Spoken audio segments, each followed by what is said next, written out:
우리 하나님의 은혜와 축복이 여러분과 함께 하시기를 바랍니다. 오늘은 내 마음의 포도원이란 제목으로 말씀을 나누려고 합니다. 다른 나라를 여행을 하다 보면은 아름다운 마을이나 도시 전체가 공원처럼 가꾸어져 있는 것을 보면서 세상이 어떻게 이렇게 아름답게 가꾸었을까 하는 그런 생각이 들었습니다. 미국 사람들은 대부분의 집들을 가지고 있는데 그 집 앞에 보면은 잔디밭을 한 100평이나 200평쯤 가꾸는 사람들이 많고, 그 잔디밭에 보통 큰 나무들 100년이나 200년쯤 된 나무들이 있어서 어떻게 저렇게 큰 나무들이 집집마다 앞에 있을까 하는 그런 신기한 생각이 들었습니다. 우리나라는 경제적으로 좀 풍요한 사회를 만들어 가지만 앞으로 서양처럼 아름다운 전원도시 또는 공과 같은 그런 도시를 만들기는 얼마나 어려울까. 홍천같이 조그마한 이런 도시들도 좀 망가지는 듯해서 좀 안타까운 생각이 듭니다. 집이나 정원이나 또는 도시나 사람들이 가꾸기에 따라서 달라지는 것입니다. 아름답게 가꿀 수도 있고 가꾸질 않게 되면은 또 황폐해지게 마련인 것이죠. 오늘 성경의 말씀에 보면 한 농부가 포도원을 만들었다고 되어 있습니다. 포도원을 영어로 빈야드라고 말하는데, 빈야드는 신앙생활의 장이라는 그런 뜻도 있습니다. 그래서 포도원이라는 것은 우리 모든 신앙 공동체들이 처해 있는 삶의 자리라고 볼 수 있겠죠. 농부가 비옥한 땅을 준비하고 땅에 돌을 골라내고 가시와 잡목들을 자르고 원두막을 짓고 그리고 울타리를 해서 때가 돼서 포도를 기대하고 포도원에 갔더니 아름다운 포도는, 맛있는 포도는 없고 야생의 들포도가 맺혔다고 되어 있습니다. 이 들포도는 먹을 수 없는 포도, 벌레 먹고 냄새나고 썩은 포도를 말하는 것입니다. 아무리 배가 고파도 썩은 포도를 먹을 수는 없는 것입니다. 그래서 농부가 그 아픈 마음을 노래한 것이 바로 오늘의 말씀입니다. 들포도를 보고서 한탄하는 이 농부는 바로 하나님을 가리키는 것이죠. 오늘 말씀의 삶의 자리는 이스라엘의 역사에서 우시아 왕 시대입니다. 우시아 왕 시대는 어떤 시대냐 하면은 이스라엘 역사에서 다윗 이후에 황금기를 살아갔던 시절입니다. 다윗 때 이스라엘은 굉장히 큰 영토를 확보하고 수많은 나라들로부터 조공을 받았습니다. 솔로몬의 실정으로 해서 나라가 좀 망가졌다가 나중에 우시아가 왕이 되었을 때 우시아가 북극 강병책을 쓰게 됐는데 발달한 신무기들을 많이 개발했습니다. 그래서 전쟁에서 우시아가 대대적으로 승리를 하고 많은 영토를 확보하고 수많은 나라들로부터 조공을 받게 되었죠. 그래서 이스라엘이 굉장히 잘 살게 되었습니다. 사람이 잘 살게 되면 하나님을 잘 섬길 것 같지만 사람이 잘 살게 되면 세상 쾌락을 따르고 자기 자신의 인간적인 만족을 위해서 살아가고 오히려 하나님을 섬기는 일에는 좀 등한히하는 그런 경향들이 있는 것입니다. 우리나라가 1990년대부터 마이카 시대라 그래서 각 사람들이 웬만하면은 자동차를 살 수 있는 시대가 되었습니다. 북한은 1990년대에 자전거를 사면은 잘 사는 집이라 그랬어요. 우리나라는 그래도 보통 사람들이 자동차를 구입할 수 있는 그런 시대가 된 거고, 지금 현재 더 말할 것도 없습니다. 한 집에 자동차가 2대, 3대 있는 그런 가정도 많으니까. 잘 몰랐을지 우리나라가 단군 이래 가장 잘 사는 시대가 되었다고 합니다. 잘 살면서 교회가 부흥하고 있냐 하면은 교회는 점점 성도 수가 줄어가고 예배를 드리는 사람들의 열심도 식어가는 그런 상황입니다. 옛날에 우시아 왕 시대의 이스라엘 백성들이 바로 그런 상황이었고 이 성경 말씀은 그것을 지금 한탄하고 있는 것입니다. 좀 먹고 살만하니까 왜 이렇게 하나님을 잘 섬기지 않고 하나님께서 아주 좋은 포도를 심었는데 썩은 포도가 맺혀서 하나님 마음이 아프듯이 지금 우리들도 그와 비슷한 상황이 아닐까 생각을 합니다. 지금 내가 잘 사는 것이 하나님의 은혜인 줄을 모르고 하나님께 감사하기는커녕 하나님에 대해서 감사할 줄도 모르고 또 예배도 감사도 기도도 형식적으로 흐르는 그런 경향이 있는 것입니다. 만약에 그렇다 그러면은 우시아 왕 시대 이사야를 통해 주신 그 말씀이 오늘 우리에게 주시는 말씀으로 들을 수가 있는 것입니다. 말씀을 통하여 우리 모두에게 은혜가 되시기를 바랍니다. 첫째 우리가 주목할 것은 여기 포도원이 나오는데 포도원은 우리의 마음이라는 것입니다. 내 마음이 포도원이라는 것입니다. 포도원은 우리의 마음이, 우리의 마음밭이 포도원이에요. 그 마음밭은 기름진 비옥한 땅과 같다고 말씀하고 있습니다. 하나님이 선택한 택한 백성들의 마음은 비옥한 땅과 같습니다. 무엇을 심어도 잘 자라는 마음밭이 아주 좋은 것입니다. 어떤 사람의 마음은 단단하고 딱딱하고 길가 같아서 싹이 나다가 자라기도 전에 죽어버리기도 하고 아예 싹이 나지도 않는 그런 마음밭이 딱딱하고 아주 황폐한 그런 사람들이 많은데, 예수를 믿는 사람들은 사실은 마음밭 자체는 굉장히 비옥한 땅이라는 것입니다. 하나님의 말씀 들을 때 아멘하고 받고 그 말씀대로 살려고 대부분 노력하는데, 어느 순간 이 비옥한 밭이 하나님의 말씀보다는 세상의 어떤 것들을 추구하게 되면은 그 잡초들이 무성해지는 그런 상황이라는 것입니다. 우리 마음밭이 너무 순수하기 때문에 무엇을 심어도 잘 자라는 것이죠. 아는 목사님이 포천 이동에 밭을 하나 사서 거기에 뭘 심었다고 하면서 자랑을 종종 하고, 감사 동기라 언젠가 전화가 와서 포천 이동에 밭에 수확할 것이 많이 있으니 수확하러 같이 가자 그래서 즐거운 마음으로 가게 되는데, 집을 흙집으로 좀 예쁘게 지어놓고 밭에 텃밭이 한 100평쯤 되는데 옥수수라든지 감자라든지 참외라든지 그런 다양한 것들을 심고 기대러 갔는데, 가보니까 밭이 황폐하게 되어 있었습니다. 옥수수가요, 자라다가 전부 다 이렇게 꺾여져서 절반쯤에서 딱 꺾여졌는데, 꺾여진 그 옥수수에 붙어 있는 기생식물이 하나 있는데 박같이 생겼더라고요. 나중에 알고 보니 그게 가시박이라는 건데, 가시박은 그 외양이 박처럼 생겼는데 박이 열리질 않습니다. 열매 보면 뭐 가시 같은 것이 맺혀 있는데 가시박이라고 합니다. 가시박은 아주 세력이 왕성해서 가시박이 몇 개가 들었으면 밭은 초토화되는 것입니다. 가시박은 식물을 잡아먹는 식물 같아요. 그래서 옥수수 다 망가뜨리고 감자도 다 망가뜨리고 다 황폐하게 돼서 아무도 건질 수가 없었던 것입니다. 그 이상한 밭을 보면서 저는 생각하기를, 이게 하나님을 잘 섬기다가 망가진 이스라엘 백성과 같다 하는 그런 생각을 했습니다. 한때는 예수님을 잘 믿다가 어떤 일로 해서 하나님 믿지 않는 우리의 마음은 이 황폐한 이 가시박이 점령한 그런 밭가 되는 것입니다. 밭은 일정한 시간에 항상 관리를 해야 밭이 밭의 구실을 하는 것입니다. 만약에 밭을 제대로 관리하지 않으면 그 목사님 한 달 이상 신방도 하고 여기저기 활동을 하느라고 밭을 돌보지 못했는데 불과 한 달 반쯤 만에 밭이 초토화된 것을 볼 수가 있습니다. 이와 같이 내 마음을 관리하지 않으면 내 마음밭에 잡초가 우거지고 이상한 것들이 잔뜩 나서 아름다운 열매를 다 망가뜨리는 것입니다. 우리 영혼의 잡초와 같은 인간적인 생각, 내 자신의 욕심, 더러워진 마음, 이것들을 항상 깨끗하게 정리해야 될 줄로 믿습니다. 매일매일 기도하고 예배하고 하나님께 고백하고 마음밭을 깨끗이 하시기를 바랍니다. 한 달을 가지 않았더니 밭이 망가진 것처럼 우리의 마음도 한 달 동안 방치해두게 되면 어떤 사탄 마귀가 장난을 칠지 모르는 것이죠. 항상 마음밭을 부지런히 살피시기를 바랍니다. 흔히 농부들이 하는 말에 밭의 식물들은, 작물들은, 곡식들은 농부의 발소리를 들으며 자란다 하는 그런 말을 하지 않습니까? 우리 영혼도 내가 교회 가는 그 발소리를 들으며 자라지 않을까 생각을 해요.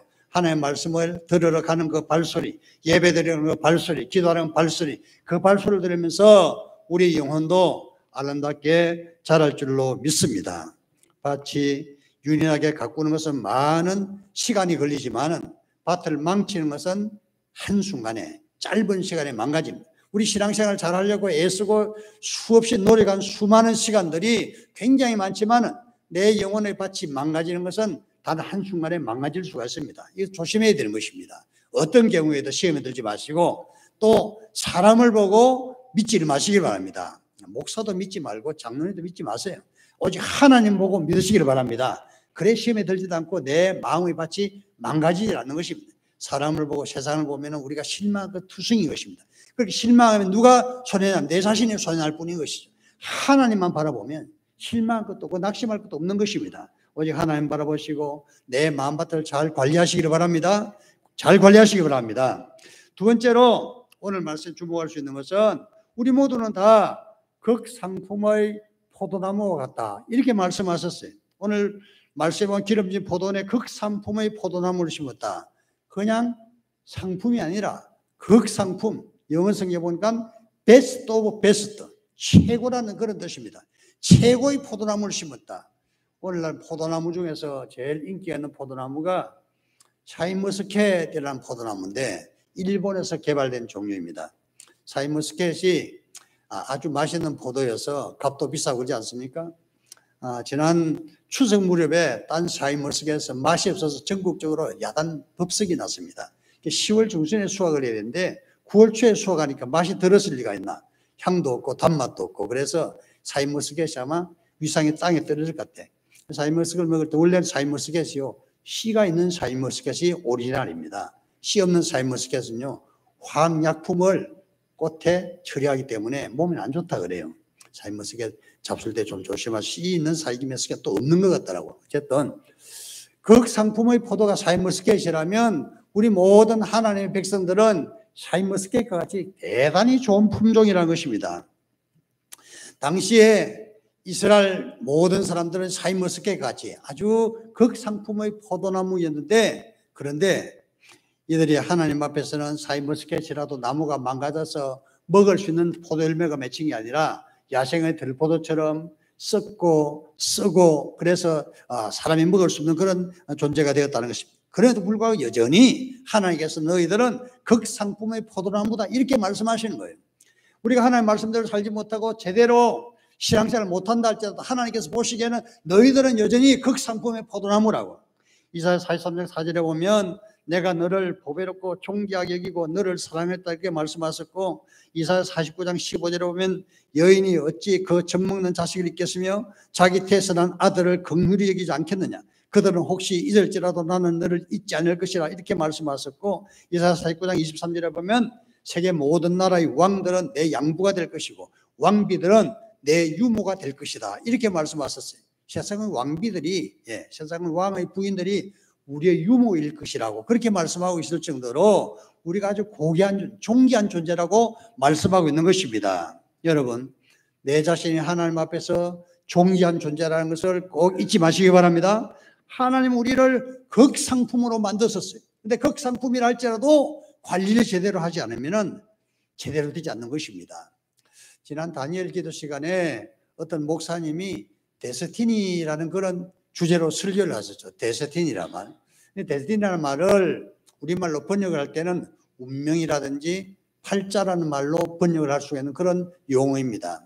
우리 모두는 다 운명이나 팔자를 파악한다 그러면 이거는 세상 사람들이 말이고, 그것을 성경에서는 하나님의 계획이라 그럽니다. 우리 모두는 다 하나님의 계획이 있어서 이 땅에 태어난 것이고 하나님의 계획을 따라서 성장해 나가는 것이죠. 그런데요, 문제는 하나님께서 나를 그런 계획을, 대단한 계획을 세우셨다 할지라도 사람들이 그 하나님의 계획을 망가뜨릴 수가 있는데, 그 망가뜨리는 것은 뭐냐 하면은 바로 내 자신이 짓는 죄라는 것입니다. 하나님의 말씀을 설거지해서 어기고 되고 하나님의 말씀대로 살지 않고 그러면은 이제 대단한 하나님의 계획들이 점점 망가지게 돼요. 어느 날 보면은 아주 형편없어지는 그런 상황이 된다는 것입니다. 태어나기는 황제의 아들로 태어났다 할지라도 나중에 죽을 때는 초라한 나무집 살을 하는 정운사로 죽었던 중국의 마지막 황제 후이가 그것을 우리에게 교훈해 주는 것입니다. 태어날 때는 왕의 아들로 황제의 아들로 태어났으니까 얼마나 대단했겠어요. 그러나 나라가 망가지고 나중에는 빈불도 살 곳이 없어 나무집 살해하고 나무집에서 나무 가지나 치는 건 초라한 신세로 전락에 사는 후이 같은 그런 상태는 바로 이 데스티니, 내 자신을 위한 하나님의 계획이 잘못 망가진 상태를 말하는 것입니다. 하나님께서 우리를 보배롭고 존귀한 존재로 만드시고 극상품의 포도나무로 우리를 이 땅에서 세워주신 것입니다. 그러므로 그 하나님의 계획에 맞게끔 항상 하나님께서 우리를 원하시는 대로 우리가 바른 선택을 하고 하나님의 말씀대로 살아가야 할 줄로 믿습니다. 그때 하나님께서 나를 위한 놀라운 계획들이 이루어지게 될 겁니다. 또 내 단계는 이루지 않는다 할지라도 내가 하나님의 말씀대로 살고 끝없이 주님께 충성하고 헌신하다 보면 내 후손들이 형통하게 될 줄로 믿습니다. 세상에서는요, 다른 사람이 나를 망치는 것이 아니라 오직 내 자신만이 나를 망칠 수 있을 뿐입니다. 데스티니를 우리가 설교를 들으면서도 깨달은 거지만 다른 사람이 나를 망치는 것이 아니라 내 자신의 운명은 내 자신이 망칠 수가 있다는, 하나님 놀라운 계획도 내 자신이 잘못하면 망칠 수가 있다는 것입니다. 명심하시고 하나님께 나를 지극히 사랑하시고 나를 존귀한 존재로 우리를 세워주셨다는 거 잊지 마시고 믿음 안에서 승리하시기를 바랍니다. 세 번째로 우리는 그러므로 다시 좋은 열매를 맺어야 한다는 것입니다. 우리가 좋은 열매로 하나님께 실망 끼치지 않고 하나님께 영광 돌리고 하나님께서 기뻐하시는 성도들이 되어야 할 줄로 믿습니다. 좋은 열매를 맺는 방법이 성경에 나와 있습니다. 여기 이사야서 5장에 보면은 거기에는 망가진 밭과 쓸모없게 된 열매를 언급하고 있다 그러면은 갈라디아 6장에 보면은 이제 망가진 그 나무가 다시 어떻게 하면은 좋은 열매를 맺을 때에서 말씀하고 있는 것이죠. 갈라디아 6장 6절에 7절에서 9절에 보면은 스스로 속이지 말라. 하나님은 없인 여김을 받지 아니하시나니 사람이 무엇으로 심든지 그대로 거두리라. 자기 육체를 위하여 심는 자는 육체로부터 썩어질 것을 거두고 성령을 위하여 심는 자는 성령으로부터 영생을 거두리라. 이렇게 말씀했습니다. 이게 중요한 핵심 포인트가 한 세 가지가 있는데요. 첫째는 뭐냐면은 스스로 속이지 말라 이렇게 말씀하셨어요. 스스로 속이지 말라. 스스로 속이지 말라. 우리는 사실 다른 사람들 속이면서 살기가 쉽습니다. 성철한 스님이 마지막에 죽기 바로 직전에 내가 온 천하 중생들을 다 속여 먹었다 하는 그런 고백을 하지 않았습니까? 무엇을 속였는지 우리는 모르지만은 그 많은 사람을 속였다고. 우리는 다른 사람을 속이는 것이야 얼마든지 속일 수가 있죠. 근데 속일 수 있는 존재는 바로 자기 자신이라는 겁니다. 자기 자신을 속이지 말라. 너 스스로에게 너를 속이지 말라 하는 그 말씀을 하고 있습니다. 스스로를 속이지 말라. 누가 나를 보고 믿음이 좋은 목사님이다 그렇게 말할 수는 있겠죠. 근데 내 스스로 볼 때는 나는 믿음이 좋은지 안 좋은지는 내가 알고 있는 것입니다. 여러분 스스로 생각해서 믿음이 만약에 조금 부족한 것이 있다면 보충하시기를 바랍니다. 다른 사람이 참 어때 그 사람이 그렇게 믿음이 좋냐고 이런 말들에 흔들리지 말기를 바랍니다. 아무 소용이 없어요. 그 사람 나를 어떻게 알겠어요? 예. 내가 알고 있는 것이죠. 내가 믿음 생활을 어떻게 하는지, 하나님 앞에 진실한지, 경건한지, 그건 내 자신이 아는 것입니다. 여러분, 하나님 앞에서 속이지 말고, 하나님 앞에 진실하시기를 바랍니다. 하나님 앞에서 정말 바르게 살아야 돼요. 하나님 앞에 바로 경건하게 살아야 되고, 믿음으로 살아야 하는 것입니다. 그것은 하나님께 내 자신의 문제죠. 스스로 속이지 말라. 속이면은 아름다운 열매를 맺을 수가 없는 것입니다. 그리고 여기 보면은 자신의 육체를 위하여 심는 자는 육체로부터 썩어질 것을 구하고 성령으로 심는 좋은 것을 거둘 것이라고 말씀하고 있습니다. 그러므로 하나님을 잘 섬기시기를 바랍니다. 오늘 여기에 꼭 해당되는 성경에 나오는 사람들이 몇 사람이 있는데요. 스스로 속이지 않고 하나님 앞에 정직하고 진실하게 살아갔던 사람, 하나님 영으로 충만한 사람, 요셉 같은 사람입니다. 요셉은 어린 나이에 형의 모함을 받아서 외국으로 종으로 팔려갔지만 그곳에서 주인 마님이 그를 유혹했지만 요셉이 생각에는 하나님께서 보시는 자, 내가 어찌 이 큰 악을 행하여 하나님께 죄를 지켰습니까? 하면서 자기선을 깨끗이 지켰습니다. 깨끗이 지켰더니 결과가 어떻게 되었습니까? 예, 감옥에 가게 된 거죠. 감옥살이를 했습니다. 하나님의 말씀대로 살면은 세상적으로 영광스럽게 돼야 되는데 감옥에 가서 십몇 년을 거기서 죽을 고생을 하지 않았습니까? 생각해 보면 좀 안타깝기는 하죠. 그러나 하나님께서 하나님 앞에서 진실한 이 요셉을 때가 되어서 다시 사용하셔서 애굽의 총리로 높은 자리에 올리시고 영광스럽게 해주신 것을 볼 수가 있습니다. 요셉은 스스로 속이지 않고 다른 사람을 속일 수 있는 것 위치에서 속이지 않고 하나님 앞 진실함으로 인해서 좋은 열매를 맺었다고 볼 수가 있습니다. 요셉과 비슷한 나이에 왕이 된 사람이 있죠. 솔로몬이라는 사람. 솔로몬은 왕이 되어서 내가 어떻게 이 주의 백성들을 다스릴 수 있겠습니까? 나에게 지혜로운 마음을 달라고 하나님 기도했더니 하나님께서 솔로몬의 지혜를 주시고 지혜를 주신과 동시에 부귀와 영광도 덤으로 주셨습니다. 솔로몬이 부자가 되고 모든 나라를 지배하게 되었을 때 그는 자기 자신의 영광스럽게 한 그 하나님을 진실한 마음으로 예배하는 대신에 하나님을 속이고 사람을 속이면서 교묘한 말로서 다른 사람에게 자기 자신을 합리화시키면서 우상 숭배에 빠지게 되었죠. 그가 애국 공주를 왕궁에 들어섰을 때 그 애국 공주가 왕에게 말하기를, 솔로몬에게 말하기를, 내가 섬기는 신이 있는데 그 신전을 저기 지어달라. 그래서 하나님의 도시인 예루살렘에 바로 왕의 딸의 신전을 지어주었던 것입니다.